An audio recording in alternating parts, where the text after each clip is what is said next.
शादी by mistake. रात का समय था, हर तरफ अंधेरा था। ऋतिक अपनी कार से दिल्ली की तरफ जा रहा था। वह एक गांव से गुजर रहा था।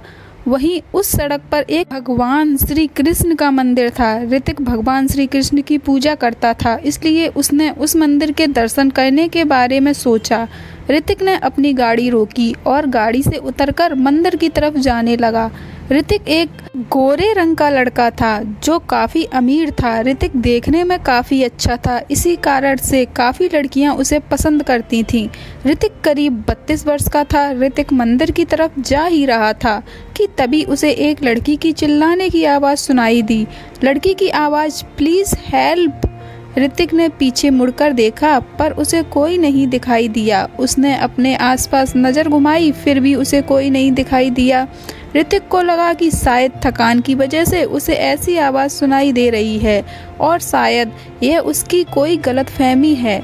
ऋतिक ने फिर से मंदिर की तरफ बढ़ना शुरू किया, परंतु उसे फिर से लड़की की आवाज़ सुनाई दी। उस लड़की की आवाज़ में दर्द और डर की भावना भरी हुई थी। अब ऋतिक को यकीन हो गया कि सच में किसी को उसकी मदद की ज़रूरत है और इसलिए उसने हर तरफ उस लड़की को ढूंढना शुरू कर दिया। उसने अपने फ़ोन की टॉर्च ऑन की, जिससे उसे सब कुछ साफ साफ दिखाई दे। मंदिर के आसपास सिर्फ जंगल ही था, इसलिए उसे उस लड़की को ढूंढने में थोड़ी सी तकलीफ हो रही थी, परंतु उस लड़की की आवाज़ अभी भी आ रही थी। इसलिए उसने उस लड़की की आवाज़ का पीछा करने के बारे में सोचा और जैसे ही वो थोड़ा आगे बढ़ा, उसने देखा कि 4 आदमी एक औरत के साथ ज़बरदस्ती और बदतमीजी करने की कोशिश कर रहे हैं।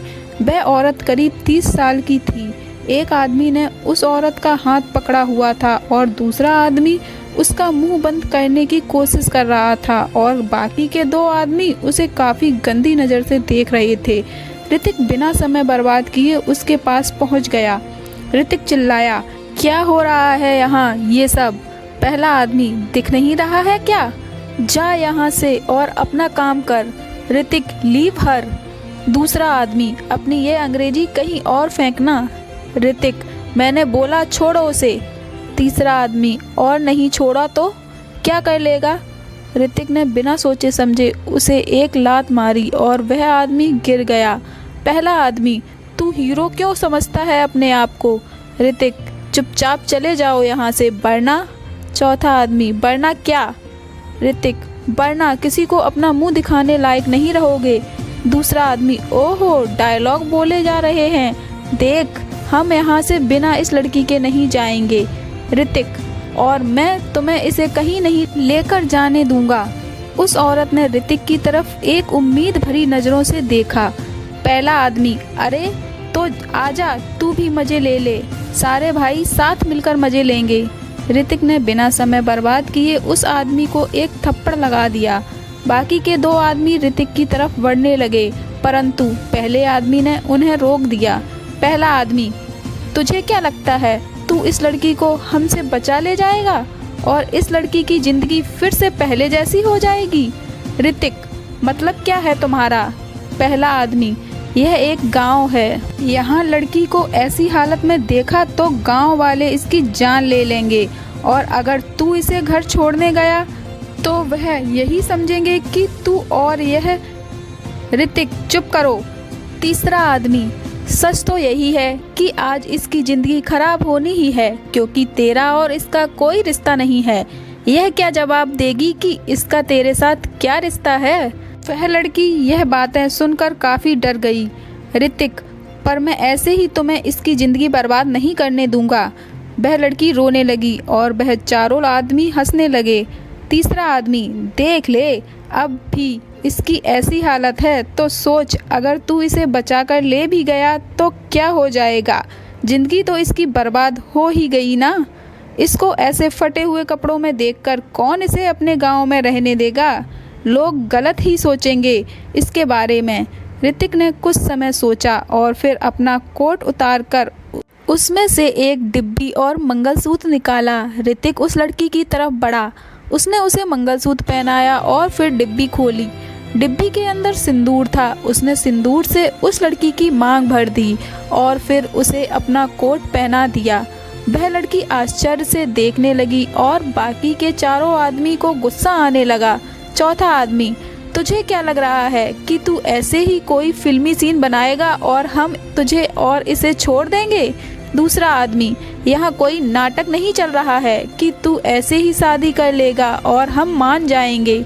ऋतिक, मैं जानता हूँ कि हमारी शादी नहीं हुई है क्योंकि अभी बहुत सी चीज़ें बाकी हैं, परंतु मैं ऐसे ही इस लड़की की ज़िंदगी बर्बाद नहीं होने दे सकता, इसलिए मुझे जो सही लगा मैंने वह किया।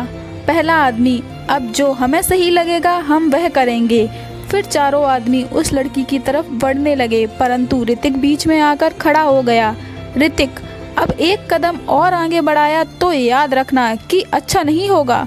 मैंने इसको अपनी पत्नी मान लिया है, इसलिए अब इसकी हर एक मुश्किल मेरी मुश्किल है और उसे मुश्किल से बाहर निकालना मेरी जिम्मेदारी है। पहला आदमी, अबे क्यों किसी लड़की के चक्कर में मरने के लिए चले आया है? ऋतिक, सिर्फ लड़की नहीं है, यह मेरी पत्नी है। दूसरा आदमी, बहुत हुई तेरी डायलॉग बाजी। वो चारों आदमी ऋतिक को मारने के लिए आगे बढ़े, पर ऋतिक ने हार नहीं मानी और अपने मुक्के और थप्पड़ों से उन्हें हरा दिया। वह चारों आदमी ऋतिक और उस लड़की को छोड़ते हुए वहां से भाग गए। वह लड़की रोने लगी। ऋतिक ने उसकी तरफ देखा। ऋतिक ने उसके कंधों पर हाथ रखा और वह लड़की यह देखकर डर गई। ऋतिक, डरो मत, रिलैक्स, कुछ नहीं होगा। वैसे मेरा नाम ऋतिक है और तुम्हारा नाम क्या है? उस लड़की ने रोते रोते बताया कि उसका नाम पल्लवी है। ऋतिक, अब शादी करी है तो नाम तो पता ही होना चाहिए ना? उस लड़की ने ऋतिक की तरफ आश्चर्य भरी निगाहों से देखा, परंतु ऋतिक मुस्कुरा दिया। ऋतिक, मुझे पता है कि तुम बोलोगी कि शादी कोई मायने नहीं रखती, मैं कोई ज़बरदस्ती नहीं करूँगा तुम्हारे साथ। उन लोगों ने जो बोला सही बोला। मैं जानता हूँ कि गांव में अगर किसी लड़की के साथ ऐसा कुछ हो जाए तो लोग साथ छोड़ देते हैं, इसलिए तुम ही बताओ कि फिर तुम कहाँ जाओगी? तुम बताओ कि क्या कोई तुम्हारा साथ देगा?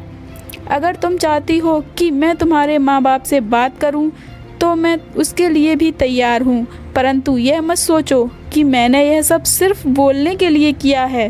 पल्लवी, मेरे मम्मी पापा नहीं हैं, मैं आपको इन सब के लिए इसलिए मना कर रही हूँ क्योंकि मैं एक विधवा हूँ और मेरा एक बेटा है 4 साल का। ऋतिक को आश्चर्य हुआ यह सब जानकर। इस कहानी का सेकंड पार्ट ज़रूर सुनिएगा। सेकंड पार्ट सुनने के लिए कमेंट बॉक्स में कमेंट करें यह कहानी आपको कैसी लगी, और इसी प्रकार की कहानियों को सुनने के लिए मेरे चैनल को सब्सक्राइब, लाइक एंड कमेंट करें। Thank you for watching.